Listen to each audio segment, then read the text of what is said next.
बिस्मिल्लाहिर्रहमानिर्रहीम। हल उनब्बिउकुम अला मन तनज़्ज़लुश शायातीन तनज़्ज़लु अला कुल्लि अफ़्फ़ाकिन असीम। सदक़ल्लाहु मौलाना अज़ीम व सदक़ रसूलुहुन नबियुल करीम। ला इलाहा इल्लल्लाहु मुहम्मदुर रसूलुल्लाह कुर्रतैन बिका या रसूलल्लाह सल्लल्लाहु अलैहि वसल्लम। लब्बाइक गज़वाहिद लब्बाइक लब्बाइक या गौसे आज़म लब्बाइक लब्बाइक या रसूलल्लाह लब्बाइक लब्बाइक अल्लाहुम्मा लब्बाइक। अज़ल तो लैके अब तक अल्लाह सोने दी बेहद हमदो सना अल्लाह दे प्यारे हबीब ते बेशुमार दुरूद सलाम तो बाद काबिले सद एहतराम मुअज़्ज़ज़ सामीन अज दे दरसे तसव्वुफ़ दे अंदर गंदियां लोगों के शैतानां दे पुत्रों का जिक्र करांगे, जिन्हें भी झूठे लोग जिन्हें कुरान और सुन्नत नूं छड्ड के शैतानी प्रोग्रामां पिछे जिहड़े लोग लगे ने। कुरान करीम की सूरह शुअरा की 221वीं आयत पाक और 222वीं आयत जिहड़ी मैनूं तलावत करन तुहानूं सुनन दा शरफ हासिल होया। सोहणे रब ने इस आयत पाक विच फरमाया कि क्या मैं तुहानूं दसां कि शैतान किहनां दे उतरदे ने? हर झूठे गुनाहगार दे उत्ते उतरदे ने। अल्लाह सोहणे इस आयत पाक दस्सिया कि जिन्ने झूठे लोग है ना, जिन्हां ने भी तौहीद नूं छड्डिया, कुरान और सुन्नत नूं छड्डिया, इजमा अहले सुन्नत तो अलग होए, जिन्ने भी काफिर है, मुनाफिक है, गुमराह 72 जहनवी फिरके फिरकियां टोलियां ने, 2 नंबर गैर शरफ बाबे ने, नाम नेहाद मुर्दा दिल इस्लामी रूहानी स्कॉलर ने, इस्लाम इंसानियत दुश्मन जिन्नियां भी कुव्वतां ने, ये वो लोग है जिन्हां दे शैतान उतरदे ने और शैतान इन्हां दिलां जिहड़े वसवसे पाउंदे उन्हां पिछे लग जांदे ने। ते सच्चा मोमन हमेशा कुरान और सुन्नत ते अमल करदा है।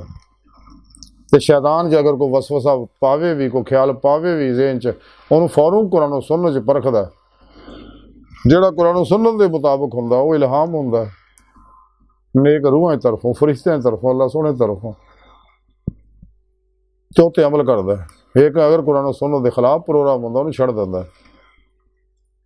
ते शैतान इन्हां गुमराह लोग झूठे ने सारे, ते शैतान इन्हां लोगों के उतरदा है। इस वास्ते ये लोग लोगों को कुरान और सुन्नत तो हटाउंदे, जिहड़ी कुरान और सुन्नत की असल रूह है दीदार इलाही, वो तो रोकते हैं। और यह तरीका सोहणे रब ने कुरान च दस्सिया होया कि मेरा दीद तुसीं किवें हासिल करनी। कि इंसानों तो अल्लाह सोहणे ने कुरान दस्सिया कि मैं तुहानूं पैदा ही अपने दीदार वास्ते कीता, अपने इरफान वास्ते। तो हकीकी इरफान उदों ही हासिल होंदा जदों इंसान दिल दे आईने, दिल दी अखां नाल दीदे मौला करदा। और नेमत इंसान नूं फिर पेशवा दी अल्लाह के प्यारे हबीब सल्लल्लाहु अलैहि वसल्लम की मदद नाल ही हासिल होंदी है। यही अल्लाह की सुन्नत है, यही अल्लाह का तरीका है। तो सारे अल्लाह वाले जिन्ने भी बड़े बड़े अल्लाह वाले होए ने, गौसे पाक है, दाता गंज बख्श है, शेख शहाबुद्दीन सुरवर्दी है, शहनशाह अब्दुल वली ख्वाजा मोइनुद्दीन चिश्ती है, शेख शहाबुद्दीन सुरवर्दी है, मुजद्दिद अल-अफ़सानी रहमतुल्लाह अलैह, जुनाद बगदादी है, हज़रत बाबा फरीद है और बहाउद्दीन नक्शबंद वगैरह वगैरह। सारे अल्लाह वाले के जरिए ही अल्लाह तक पहुँचे रहे। यही अल्लाह की सुन्नत है। अल्लाह ने कुरान दस्सिया वब्तगुल वसीला वजाहिदू फी सबीलिल्लाह लअल्लकुम तुफ़्लिहून। और फिर मजीद दस्सिया फत्ताबिऊनी, अपने हबीब की इत्तबा का प्रोग्राम दस्सिया। तो जिहड़े लोग इस प्रोग्राम से चलते अपने पिरो मुर्शद कोलों नूरी कनैक्शन तौहीदी मुहम्मदी हासिल करते हैं, तो उनका राबता हिज़्ब शैताना टुट के हिज़्बुल्लाह नाल हो जाता। और यही लोग अपना मकसद हयात हासिल करते हैं।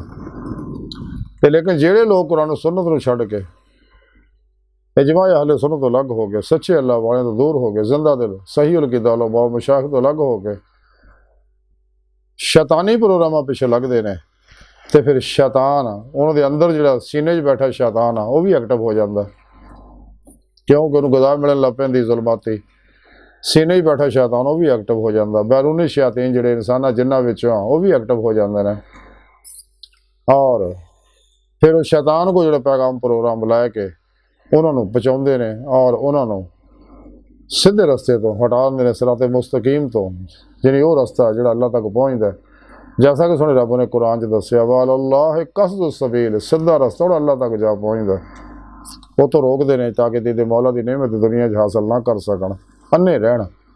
जैसा कि सोने रब ने कुरान च दस्सिया जो दुनिया च मेरे दीदार करन तो अन्ने ने ना आखिरत भी अन्ने होणगे। इस वास्ते शैतान इन्हां झूठियां ते ना गंदियां लोकां दे उतरदे ने ते इंसान नूं चाहीदा ना गंदियां लोकां तो अलग रहे, जा सीधे रस्ते चले। और सीधा रास्ता कुरान सुन्नत का रास्ता और सच्चे अल्लाह वालियां दा रास्ता, सहाबा कराम दा रास्ता, अहले बैत दा रास्ता। इन्हां गंदियां लोकां दे चूंकि हर वेले अल्लाह दी लानत बरसदी हुंदी है, जिहड़े भी झूठे ने शैतान दे पिछे लगे ने, सच्चे कुरान सुन्नत दे रास्ते नूं छड्ड के। इस वास्ते इन्हां दे परेशानियां तो भी लखां मील दूर भजो, इसलिए कि इन्हां दे हर वेले अल्लाह दी लानत बरस रही हुंदी है। और खुद तो गुमराह लोगों ने भी गुमराह कर देने बकौले शायर कि हम तो डूबे हैं सनम, तुमको भी ले डूबेंगे, असा जहन्नम जाना पर तुहानू नाल लैके जावांगे। हाँ जी, इस वास्ते इंसान नूं चाहिए रो रो के सोने रब नूं मनाए, सच्चा अल्लाह वाला तलाश करे, मेहनत करनी पैनी है। क्यों कि मोती अमूमन समुंदर की तह च ही होंदे ने, ते जब तक कोई सच्चा अल्लाह वाला ना लभे इंसान नूं चाहिए कुरान सुन्नत ते अमल करे, इस्लामी इल्म तसव्वुफ ते अमल करे, औलिया कराम दियां किताबां दा मुतालिया करे, उत्ते अमल करे, रियाज तो मुजाहिदा करे, दवाम कलबी जिक्र हजूर करे, रातां तन्हाइयां रो रो के सोने रब नूं मनाए, तो इंशाअल्लाह सच्चा मुर्शद मिल जाएगा, जिहड़ा सही अकीदा होएगा, बादशाह होएगा। और इंसान नूं अल्लाह के प्यारे हबीब सल्लल्लाहु अलैहि वसल्लम की कचहरी च पहुँचा देगा, तो आप सल्लल्लाहु अलैहि वसल्लम फिर उन्होंने अल्लाह की हजूरी च पहुँचा के दीदार की नेमत दिलवा देंगे। बाहर अज की सारी गुफ्तगू का खुलासा यह है कि सानू चाहिए झूठियां गंदियां लोगों को, गुमराह लोगों तो, काफिरां मुनाफिकां तो दूर रहिए। क्यों कि ये